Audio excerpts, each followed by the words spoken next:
Hello everyone, welcome to my kitchen. My name is Lisa Boson and you've been with us before on the It's Your Season live cooking videos, and I have a guest today. Her name is Karina Cromer and she is been born and raised in Greece, and she is a chef and also a published author. Her book is, Just read it. I'm going to read it. Yeah. A Mediterranean infused cookbook and memoir. Seasonal and allergy-free cookbook. Lots of inspiration there. I understand people are asking for recipes, and you have a little few sensitivities as well. Gluten-free, dairy-free, soy-free. Whoa, I think she just needs her own cooking video. There you go. Anyway, I'm super excited. I've known Karina, gosh, a little over a year and a half, almost 2 years now, and we just love cooking. So here we are. It's almost the holidays, and so we're going to do a 5-ingredient dip that you can use this year for the holidays. And so tell us about what we're going to be doing today.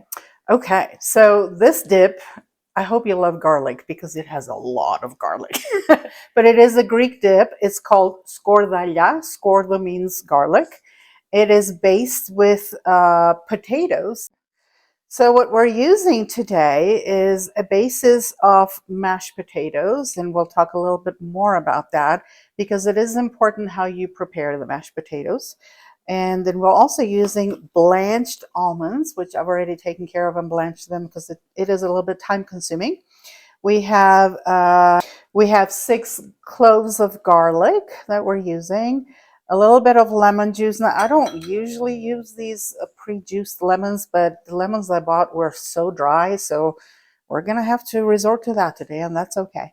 And some olive oil, which is one of the basics of Mediterranean cooking. We use that like water. So we use a lot of it. And also we have a little bit of lemon rind. This is for, for afterwards, just to garnish it, and a little bit of parsley gives it a pretty color. So what I wanted to say about the potatoes is that we, first of all, we wash the potatoes in cold water, and we make sure to do that so that they're not as starchy. And then the next step is we cook them for about 10 to 15 minutes, depending on the size of the pieces that you've cut up. And they just need to be soft enough to where you can cut them with a fork, essentially. And then you're going to take them out and rinse them out in the colander in your sink in warm water. Okay. And that helps the texture of this dip. So that's very important. Okay.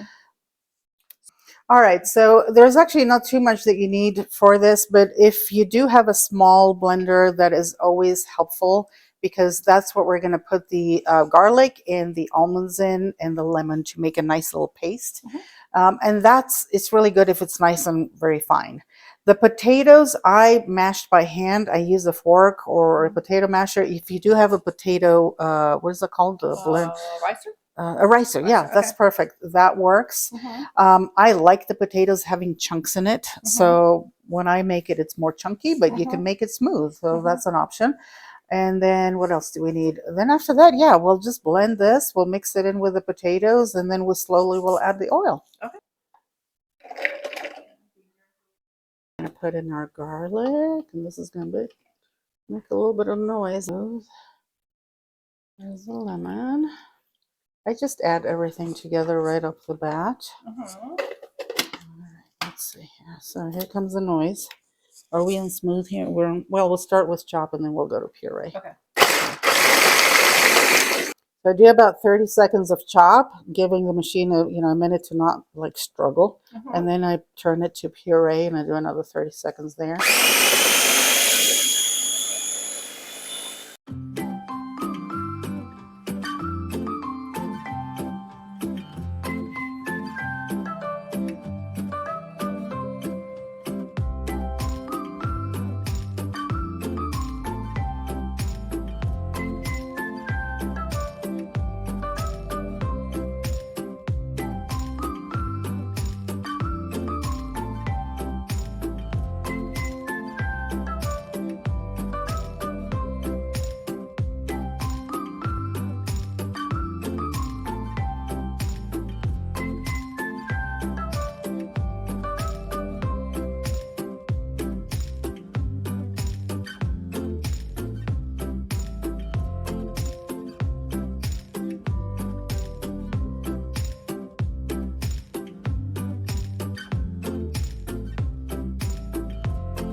So, Karina, we have finished our Skordalia, accent on the end, everyone. Yes. And we're ready to taste it and see how we did. And then she's going to share some tips on what we can do with it, right? How we're going to present it. Absolutely. So, we've got a little chip here. I have a little piece of bread. Yes, And we'll just... It's probably better to do it with a little knife because it's thick. The way that I make it is pretty thick and chunky, so it might break your chip if you're using a chip. So we're doing a little husband sourdough with a little gluten-free cracker. And a gluten-free cracker. There's a million of them out there. Oh. Lemony and so good. So for our household, because we're mostly gluten-free, well, we're not all gluten-free, but we've made it this way. So it's easier. But I cook a lot of, I like to put a lot of vegetables in the oven. So eggplant and zucchini are my favorite. I cut them into little slices and roast them and put a little bit of a crisp on top, and you can use them as little bite size. You know, you can put some of the Skordalia on and just eat it like this. It's a very healthy alternative. You can definitely use crackers and gluten-free crackers, bread, pita bread. That's obviously a very popular one in Greece. But anything you can imagine, if you like garlic, we put it on everything. I'm just thinking, like, this is an Eat More Plants show, so we could eat more plants and add the eggplant, the zucchini. Absolutely, yes. And you had a tip on eggplant. So yes. what's the best eggplant to enjoy your Skordalia on? Yes, Skordalia. So what I found out, or what I was told, was that the eggplant on the bottom of it has a little, a little tip, I guess, not where the stem is, but the other side, right? The bottom side. The ones that are just a little round are the ones that we call the female ones. And then there's the male version, but the female one seems to be less bitter. You don't have to salt it and sweat it and wait for it as much, right? Okay. So it's easier to cook. That's my little tip. And I've always done this. I haven't, I haven't found any lately that are too bitter. Sometimes they are hard to eat. Sometimes they're hard to eat, yeah. But these are delicious. How to choose between your male and your female eggplant. So that's how you know. Look for the one with the one little dot. There you go. Instead of two. Yeah,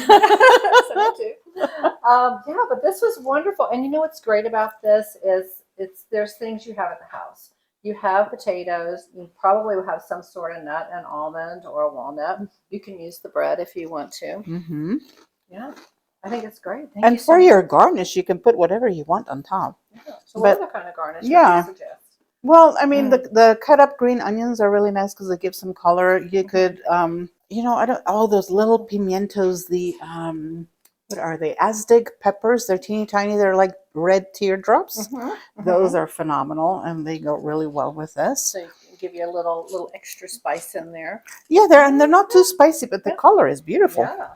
You could sprinkle on some paprika and give it some color. There you go. There you go. Lots of goodies. I mean, if you love herbs, put them on. Yeah, put them on. Just a lovely, easy, very mindful recipe as well.